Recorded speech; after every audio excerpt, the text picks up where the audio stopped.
दोस्रो विश्वयुद्ध सन् 1939 देखि 1945 सम्म चलेको मानव इतिहासकै सबैभन्दा ठूलो र विनाशकारी युद्ध थियो। यो युद्ध मुख्य रूपमा दुई शक्तिशाली गुटहरूबीच लडिएको थियो। एकतर्फ मित्र राष्ट्रहरू एलाइड पावर्स र अर्कोतर्फ धुरी राष्ट्रहरू एक्सेस पावर्स। धुरी राष्ट्रहरूको नेतृत्व Adolf Hitler Germany, Benito Mussolini Italy र हिडेकी तोजो जापानले गरेका थिए भने मित्र राष्ट्रहरूमा विन्स्टन चर्चिल बेलायत, फ्रैंकलिन डी रूजवेल्ट अमेरिका र जोसेफ स्टालिन सोभियत संघ प्रमुख थिए। सेप्टेम्बर 1 सन् 1939 युरोपको बिहानी सामान्य थिएन। पोल्यान्डको सिमानामा रहेको एउटा सानो सहर वियलुनमा आकाश खुलेको थियो, तर त्यो आकाशबाट पानी परेन न त घामको किरण नै झर्यो। त्यहाँ त आगोको वर्षा भइरहेको थियो। जर्मनीको युद्धक विमानहरू लुफ्टवाफेले यस सहरलाई आफ्नो निशाना बनायो। मानिसहरू मृत्युको त्यो आकाशतर्फ हेरेर स्तब्ध थिए। उनीहरूले केही बुझ्न नपाउँदै बमहरू गर्जिए, घरहरू भत्किए, सपनाहरू चकनाचुर भए र रगतले सडक रङ्गियो। तर केवल 45 मिनेटपछि अर्को ठाउँमा अर्को नाटक सुरु भयो। जर्मन युद्धपोत स्लेस्विग होल्स्टाइनले पोल्यान्डको ड्यान्जिग सहरमा रहेको आफ्नै सैनिक अखडामा गोला बर्सायो। यो एउटा झुट थियो, एउटा बहाना। हिटलरले आफ्नो सेनालाई भनेका थिए, आक्रमणको जवाफ आक्रमणले देऊ। तर आक्रमण नै पहिले कसले गरेको थियो? जवाफ थियो जर्मनीले आफैले। त्यही दिन एडोल्फ हिटलरले बर्लिनको राइक्सट्यागमा एउटा भाषण दियो। उसले पोल्यान्डमाथि आक्रमण गरेको घोषणा गर्यो। उसको स्वरमा अहंकार थियो, आँखामा विजयको सपना थियो। तर उसलाई के थाहा थियो र कि उसले एउटा यस्तो आगो सल्काइरहेको थियो जसले आउँदो 6 वर्षसम्म संसारलाई नरकको आगोमा जलाउनेछ। 2 दिनपछि सेप्टेम्बर 3 बेलायत र फ्रान्सले जर्मनी विरुद्ध युद्धको घोषणा गरे। त्यो क्षण संसारले आफ्नो सास रोकेको थियो। मानव इतिहासको सबैभन्दा विनाशकारी, सबैभन्दा भयानक र सबैभन्दा ठूलो युद्ध सुरु भइसकेको थियो। एउटा युद्ध जसले करिब 7 करोड मानिसको ज्यान लियो। एउटा युद्ध जसले संसारको नक्सा नै बदलिदियो। तर प्रश्न उही छ, यो सब कसरी सम्भव भयो? के मानव इतिहासकै सबैभन्दा विनाशकारी युद्ध कसरी सुरु भयो? यसको जवाफ जान्न हामीले समयको पछाडि फर्कनुपर्छ, पहिलो विश्वयुद्धको अन्त्यतिर, जहाँ एउटा कडा सन्धिले एउटा राष्ट्रलाई यति धेरै अपमानित गर्यो कि त्यसको पीडाले फेरि एउटा विश्वयुद्धको बिउ रोप्यो। सन् 1918 नोभेम्बर 11 पहिलो विश्वयुद्धको अन्त्य भयो। करिब 2 करोड मानिसले ज्यान गुमाइसकेका थिए। युरोपको भूभाग लासको थुप्रोमा परिणत भएको थियो। विजयी मित्र राष्ट्रहरू बेलायत, फ्रान्स, अमेरिकाले पराजित जर्मनीलाई कठोर सजाय दिने निदो गरे। सन् 1919मा भर्साईको दरबारको ऐना भरिएको हलमा एउटा सन्धिमा हस्ताक्षर गरियो। भर्साईको सन्धि, ट्रिटी अफ भर्साइज। यो सन्धि जर्मनीको लागि एउटा मृत्यु वारदान जस्तै थियो। जर्मनीले आफ्नो 13% भूभाग गुमायो। उसको शक्तिशाली सेना खारेज गरियो। खतरनाक हतियार राख्न पाइएन। सेनाको संख्या 1 लाखमा सीमित गरियो। तर सबैभन्दा ठूलो अपमान थियो युद्ध अपराधको दफा, वार गिल्ट क्लज। जर्मनीले पहिलो विश्वयुद्धको सम्पूर्ण दोष आफूले लिनुपर्ने भयो र त्यसको क्षतिपूर्ति स्वरूप उसले विजयी राष्ट्रहरूलाई ठूलो धनराशि करिब 33 अर्ब अमेरिकी डलर तिर्नुपर्ने भयो। यो आर्थिक बोझले जर्मनीलाई कंगाल बनायो। मुद्राको मूल्य गगनचुम्बी रूपमा घट्यो। मानिसहरूले पाङ्ग्रा भरिको पैसा लगेर एउटा रोटी किन्नुपर्ने अवस्था आयो। बेरोजगारी चरम सीमामा पुग्यो। जनतामा आक्रोश, गरिबी र विदेशीहरूप्रति घृणा बढ्दै गयो। यही असन्तोषको आगोमा घिउ थप्ने काम गर्यो एकजना असफल कलाकार र भूतपूर्व सिपाहीले, एडोल्फ हिटलर। हिटलरले जर्मन जनताको यो पीडा र अपमानलाई आफ्नो शक्तिको जरो बनायो। उसले घोषणा गर्यो, भर्साएको सन्धिले हामीलाई बेडी बनाएको छ। हामी यो अपमान सहने छैनौं। जर्मनी फेरि महान बन्नेछ। उसको कुरामा जनता विश्वास गर्न थाले। उसको नाजी पार्टी बिस्तारै शक्तिशाली बन्दै गयो। सन् 1933मा हिटलर जर्मनीको चान्सलर बन्यो र केही महिनामै उसले सबै अधिकार आफूमा केन्द्रित गरेर एउटा तानाशाह बन्यो। हिटलरले वर्साएको सन्धिलाई च्यात्यो। उसले गोप्य रूपमा सेना विस्तार गर्न थाल्यो, हतियार बनाउन थाल्यो। उसले आफ्नो छिमेकी देशहरूमाथि नजर गाड्यो। उसलाई रोक्न कोही थिएन। बेलायत र फ्रान्स अर्को युद्धको भयावहता देखिसकेका तुष्टिकरणको नीति, अपीसमेन्ट पोलिसी अपनाइरहेका थिए। उनीहरूले हिटलरलाई रोक्नुको सट्टा उसको माग मान्ने र युद्ध टार्ने प्रयास गरे। तर हिटलरलाई शान्ति चाहिएको थिएन। उसलाई चाहिएको थियो युद्ध र विश्व विजय। सन् 1939 सम्म आइपुग्दा संसार दुई ध्रुवमा विभाजित भइसकेको थियो। एउटा ध्रुवमा थिए धुरी राष्ट्रहरू, एक्सेस पावर्स, जसको नेतृत्व गरिरहेको थियो जर्मनी। उसको साथमा थियो इटाली, जहाँ बेनिटो मुसोलिनी नामक अर्को तानाशाह थियो, जसले रोमन साम्राज्य पुनर्निर्माणको सपना देखिरहेको थियो। र अर्को शक्तिशाली साथी थियो सूर्योदयको देश जापान। जापानले आफ्नो सम्राटलाई भगवान मान्थ्यो र एसियामा आफ्नो साम्राज्य विस्तार गर्न चाहन्थ्यो। यी तीन देशहरूले सन् 1940मा ट्राइपार्टाइट प्याक्टमा हस्ताक्षर गरेर आफ्नो गठबन्धनलाई औपचारिकता दिए। उनीहरूको उद्देश्य थियो संसारलाई आपसमा बाँड्नु, युरोप जर्मनी र इटालीको र एसिया जापानको। अर्कोतिर थियो सहयोगी राष्ट्रहरू, एलाइड पावर्स। सुरुमा बेलायत र फ्रेन्च साम्राज्य मात्रै हिटलरको अगाडि उभिएका थिए। बेलायतको नेतृत्व गरिरहेका थिए प्रधानमन्त्री विन्स्टन चर्चिल, जसले आफ्नो फलामी इच्छाशक्ति र ओजस्वी भाषणले आफ्नो जनतालाई आशा दिइरहेका थिए। पूर्वी मोर्चामा थियो सोभियत सङ्घ, सोभियत युनियन। यद्यपि सन् 1939मा हिटलर र स्टालिनले एउटा गोप्य सन्धि गरेका थिए, मोलोटोभ रिबेनट्रप सन्धि, तर यो मित्रता काँचो थियो। हिटलरको नजर सोभियत सङ्घको विशाल भूभाग र स्रोतमा थियो। टाढा अमेरिका महासागर पारी बसेर यो त्रासदी हेरिरहेको थियो। अमेरिकी जनता अर्को युद्धमा जान चाहँदैनथे, तर राष्ट्रपति फ्र्याङ्कलिन डी रुजवेल्टलाई थाहा थियो यो युद्धले अमेरिकालाई पनि नछोड्न सक्छ। यी दुई शक्तिशाली गठबन्धनहरू बीचको टकराउले मानव इतिहासकै सबैभन्दा ठूलो रक्तपात हुनेवाला थियो। हिटलरको युद्धको रणनीति थियो ब्लिट्जक्रिग, अर्थात् चट्याङ युद्ध। उसले पोल्यान्डमा यही रणनीति प्रयोग गर्यो। केही हफ्तामै पोल्यान्ड ध्वस्त भयो। त्यसपछि पालो आयो डेनमार्क, नर्वे, नेदरल्यान्ड्स, बेल्जियमको। सन् 1940को मेमा जर्मन सेनाले फ्रान्समाथि आक्रमण गर्यो।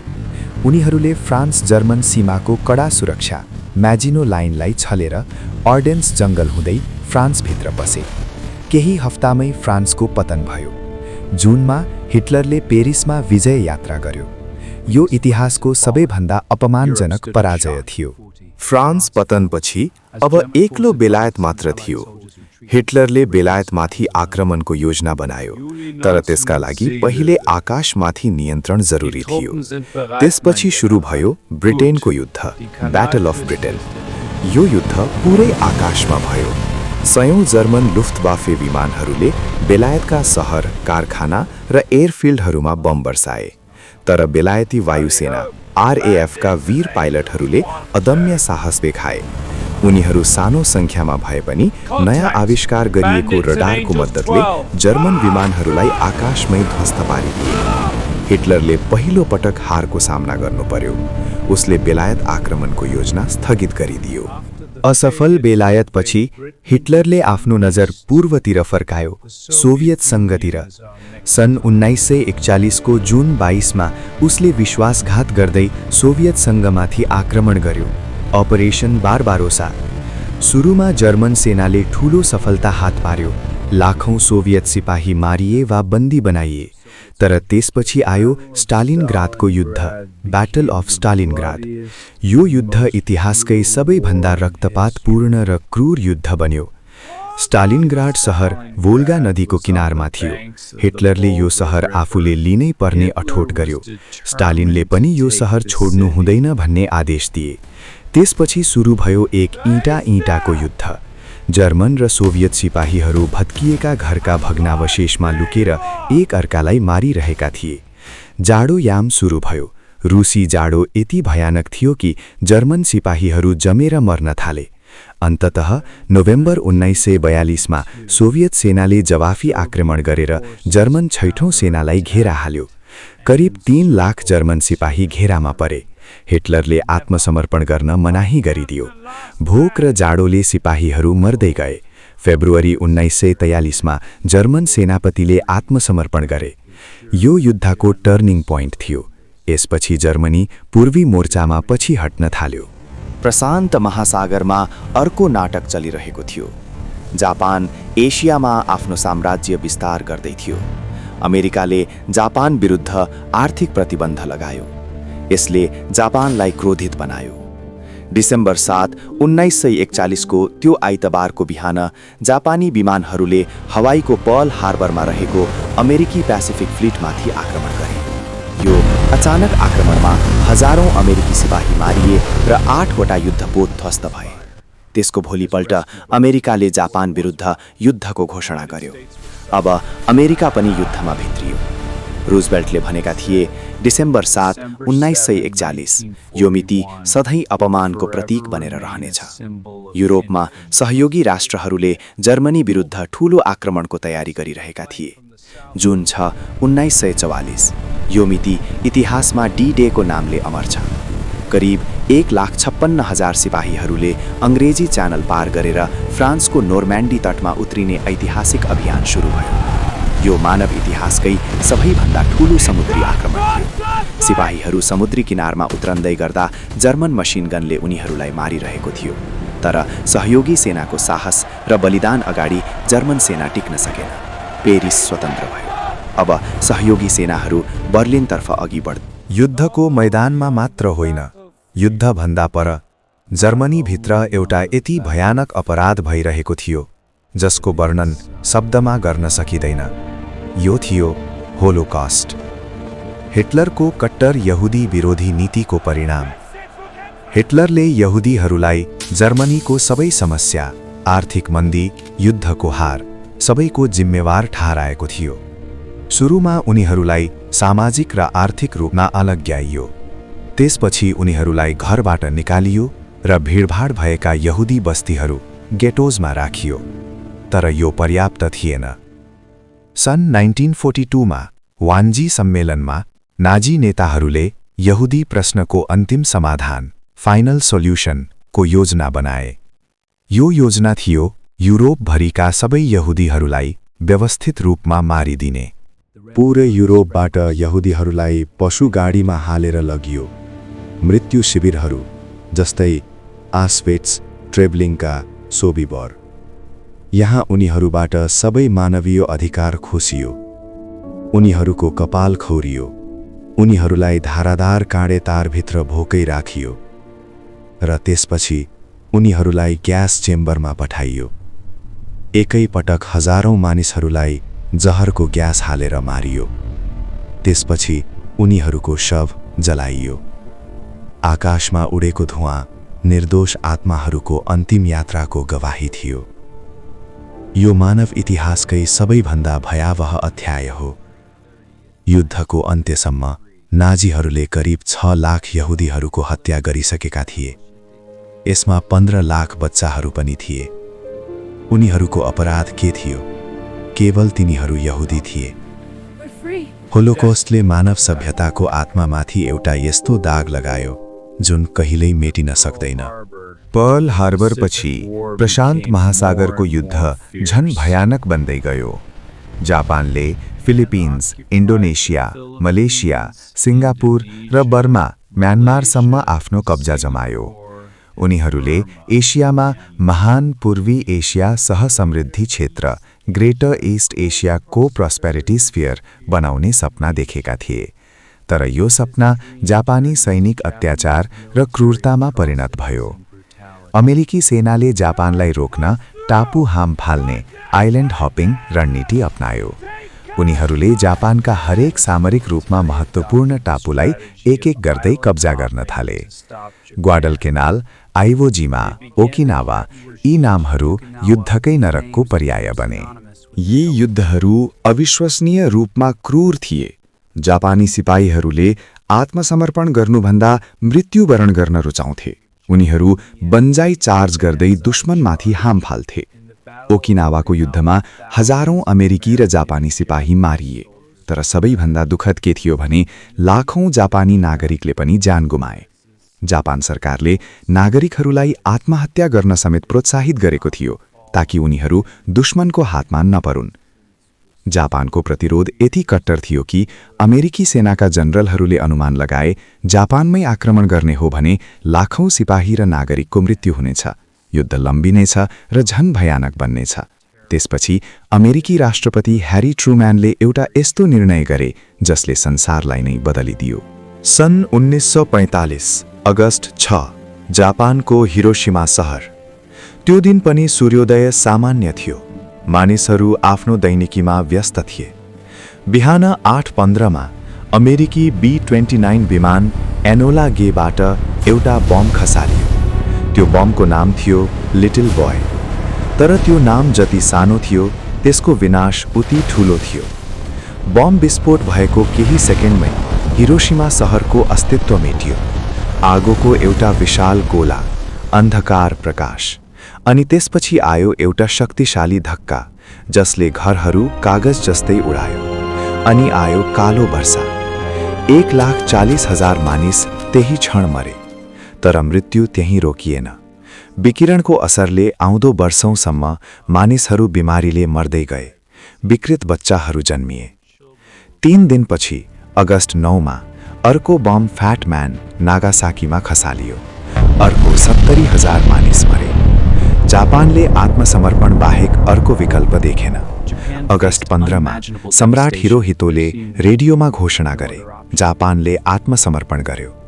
यो पहिलो पटक थियो जब जापानी जनताले आफ्नो भगवान सम्राटको आवाज सुनेका थिए र त्यो आवाज आत्मसमर्पणको थियो। युरोपमा युद्ध यसअघि नै सकिसकेको थियो।